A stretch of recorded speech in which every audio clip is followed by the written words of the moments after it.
इदं सुरूपं तथा वा कलत्रं यशश्चारुचित्र धनं मेरुतुल्यम्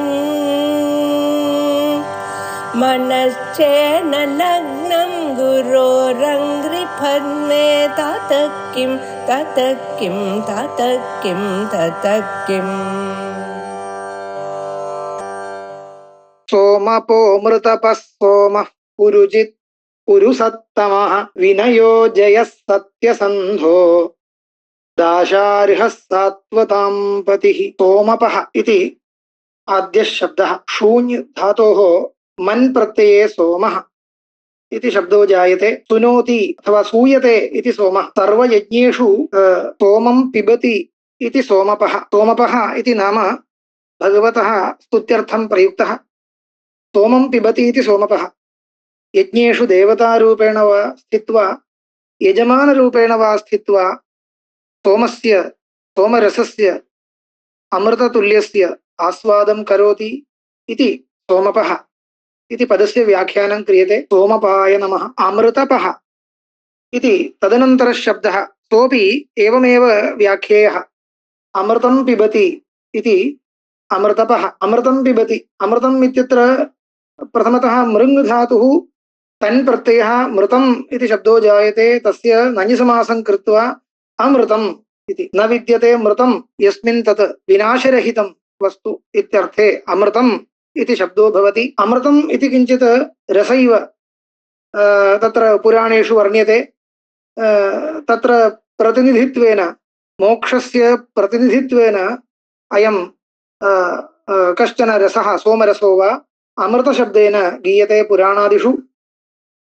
तत् पिबति इति अमृतपः इति शब्दः। अथवा पाययति इति वा अमृतं पाययति इति वा अमृतपः इति शब्दः। कप् प्रत्ययः अमृतपाय नमः इति। एतदनन्तरं सोमः इति सोमशब्द एव साक्षात् प्रयुक्तः। सोमरूपेण सर्वाः औषधीः पोषयन् अयं भगवान् सोमः इति गीयते। उष्णामि च औषधीः सर्वाः सोमो भूत्वा रसात्मकः इति गीतायां वर्तते। एतद्वचनम् आधारीकृत्य इयं व्युत्पत्तिः अस्माभिः उच्यते। व्युत्पत्तिस्तु पूर्वमेव सोमशब्दस्य प्रदर्शिता। शून्य धातोः मनिन् प्रत्ययं कृत्वा सोमशब्दः इति। अन्यापि व्युत्पत्तिः वक्तुं शक्यते। उमया सहितः सोमः इति। उमया सह वर्तते इति सोमः परमशिवः। तस्यैव अयं वाचकः शब्दो भवति। तदभेदात् हरिहरयोरभेदं वेदान्तशास्त्र अभिमतम् अंगीकृत्य शंभुः इति यथा शब्दः अन्यत्र अत्रैव विष्णुसहस्रनामस्तोत्रे प्रयुक्तः एवं सोमः इति शब्दोऽपि प्रयुज्यते इति कथने दोषो नास्ति। रुद्राणां शङ्करश्चास्मि इत्यादि गीतावाक्यं तत्र प्रमाणं भवति। एवञ्च इदमपि नाम भगवत् स्तुत्यर्थं प्रयुज्यते। सोमाय नमः। पुरुजित् इति तदनन्तरं नाम। पुरून् बहून् जयते जयति विजयते इति पुरुजित्। पुरून् बहून् विजयते इति पुरुजित् इति शब्दः। जी धातोः विबन्त शब्दः अयं भवति। पुरु धातोः कुप्रत्यये पुरुः इति शब्दः। पुरु शब्दस्य बहुरूपः इत्यर्थः। विचित्ररूपः बहुरूपः अनन्तरूप धरः इत्यर्थो भवति। तथाविधान् सर्वानपि देवान् जयति इति पुरुजित्। सर्वेषामपेक्षया उत्कृष्टः इत्यत्रैव तात्पर्यं पर्यवस्यति। पुरुजिते नमः इति चतुर्थ्यां प्रयोगः कर्तव्यः। पुरुसत्तमः इत्यपि अनन्तरं नाम प्रायेण अस्मिन्नेव अर्थे वर्तते अयं शब्दः। पुरु धातोः कुप्रत्यये पुरुः बहुरूपः इत्यर्थः। तेषु सत्तमः। सत्तमो नाम उत्कृष्टः। सत्तमो नाम उत्कृष्टः। सच्छब्दात् तमः प्रत्ययः सत्तमः इति भवति। ततां मध्ये उत्कृष्टः इत्यर्थः।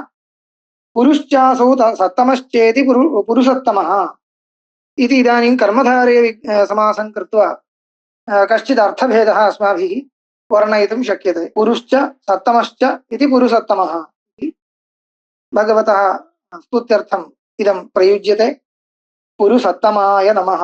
तदनन्तरं विनयः इति। नीञ् धातुः अच् प्रत्ययः नयः इति शब्दो भवति। वि इति उपसर्गः पूर्वं योजनीयः। तर्हि विनयः इति लभ्यते। विनयति इति विनयः।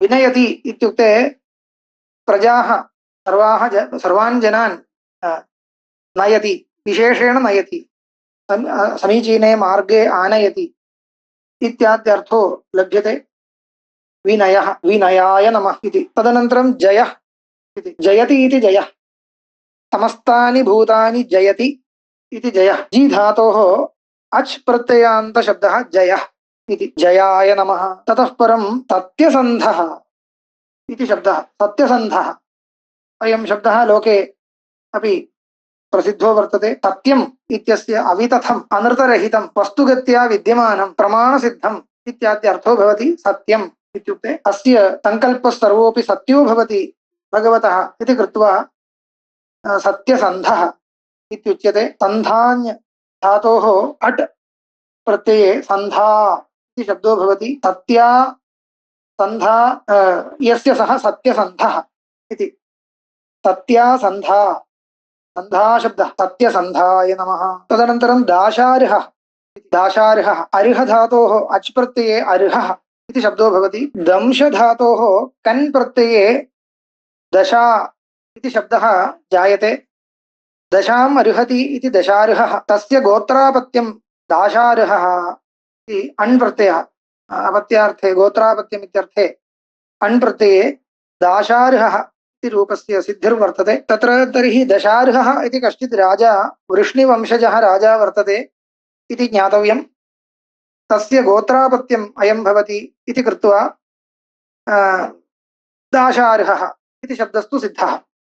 दाशार्हाय नमः। सात्वतां पतिः सात्वतां पतिः भगवान् सात्वतां पतिः इति भागवते असकृत् प्रयुक्तः अयं शब्दः सात्वतां पतिः इति। सज्जनानां नेता इत्येव शब्दस्य अर्थः। तात्वान् इति तात्वान् इत्यस्य सज्जनः इत्यर्थः। तत्र किञ्चित् यत्नेन अयं शब्दः निरूपणीयः अस्ति। प्रथमतः असधातोः शतर प्रत्यये तत् इति शब्दः भवति। तच्छब्दस्य ब्रह्म इत्यर्थः परमात्मा इत्यर्थः।